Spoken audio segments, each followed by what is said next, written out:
Bonjour à tous, écoutez, je suis ravi de vous retrouver aujourd'hui pour vous parler cette fois-ci des pare-pluis, vous expliquer ce qu'est un pare-pluis, quelle est son utilisation quels sont les différents pare-pluis qu'on va retrouver sur le marché et notamment aussi dans la gamme Salola Environnement.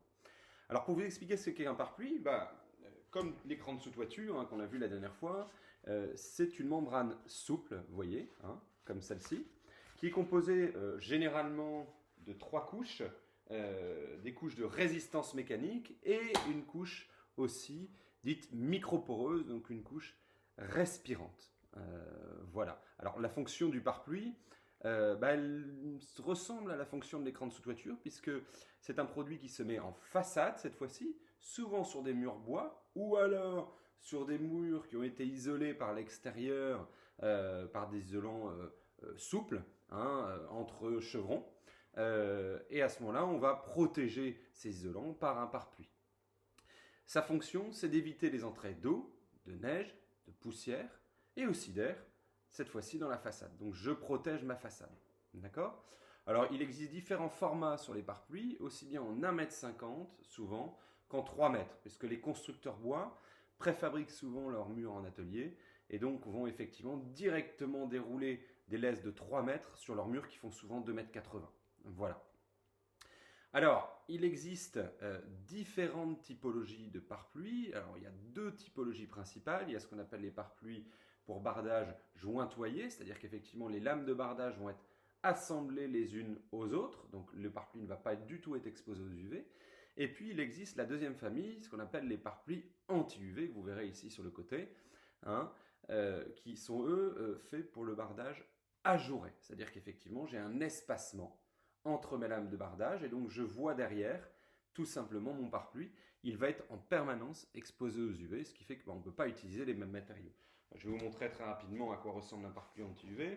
Vous voyez ici, hop, voilà, on a un exemple de pare-pluis anti-UV. Vous voyez, c'est un revêtement qui est très différent de celui qu'on a vu tout à l'heure, qui est souvent noir. On verra qu'on a aussi parfois des produits de couleur.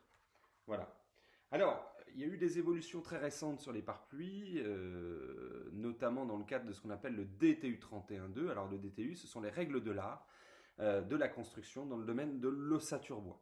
Et notamment qui impose des nouvelles règles aux pare-pluis, notamment pour le temps d'exposition aux UV en phase chantier.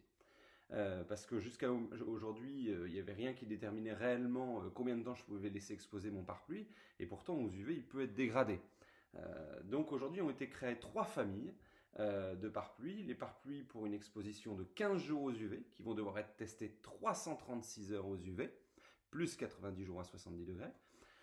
Ensuite, vous avez les pare-pluis qui peuvent être exposés 3 mois aux UV en fin de chantier, et donc là, ils vont devoir subir un test 1000 heures, plus 90 jours à 70 degrés. Et vous avez la dernière famille, des pare-pluis qui peuvent être exposés jusqu'à 6 mois aux UV en phase chantier, et donc là, ont besoin de subir un test 5000 heures, plus 90 jours à 70 degrés.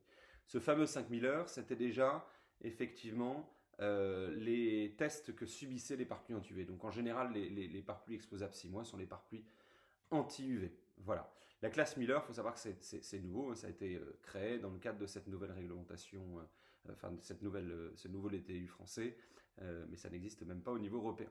Voilà. Alors, dans la gamme Salola, vous allez retrouver l'ensemble de la panoplie des pare-pluis pour répondre à l'ensemble des besoins.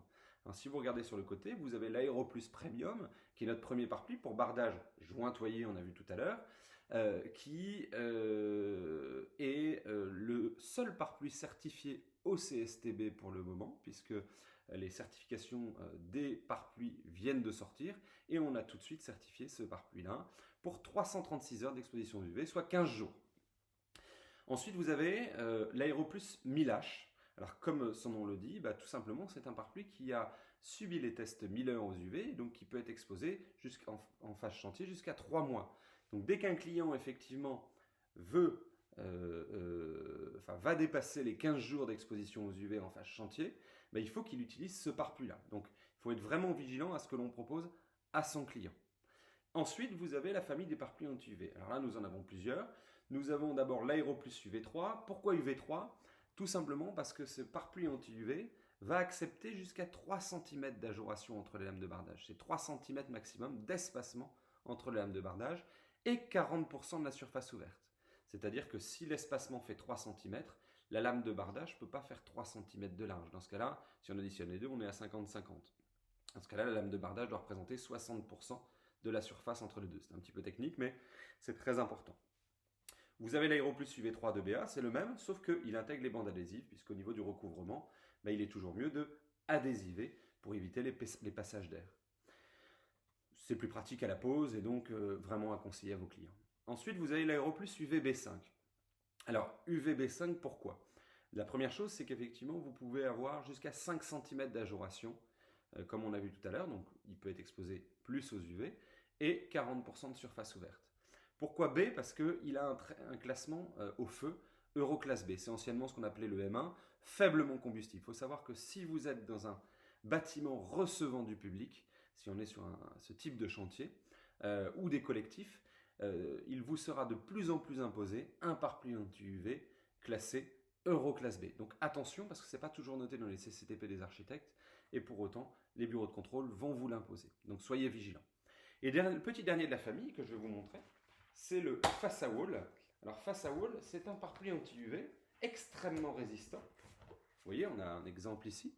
Il est gris, mais c'est un pare-pluie anti-UV de couleur.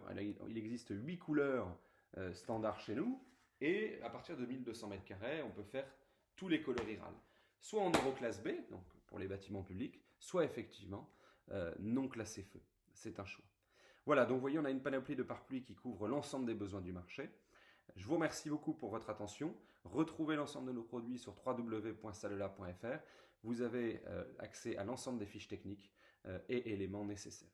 Merci, à très bientôt. Au revoir.